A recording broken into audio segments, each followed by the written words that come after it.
Hello guys, welcome to our YouTube channel, and today we are going to learn how to log into our FT University.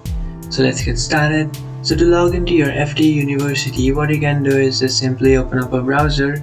After opening up a browser, in search bar you can search for FT University login.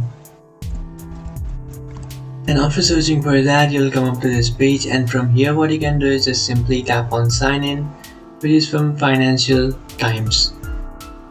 So FT University means Financial Times University. And now if you want to log into your account, what you can do is just simply enter your email address. After entering your email address, just tap on next. Now you have to enter your account's password.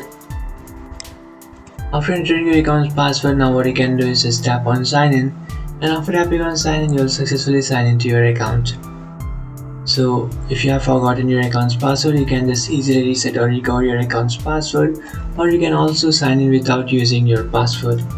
So just tap on that sign in without using your password, and now you'll receive a code in your email address. What you can do is just simply open up your email address and then copy that code. And after copying that code, what you can do is just enter the email address over here. And after entering your email address, what you can do is just simply tap on sign in, and you'll successfully sign into your account. But if you know your account's password, what you can do is just simply enter your account's password and then tap on sign in, and after tapping on sign in, you'll successfully sign into your account. So that's it guys, this is how to sign into your FT University. If you find this video helpful, don't forget to like and subscribe to our channel. If you have any doubts, feel free to comment below. Thanks for watching.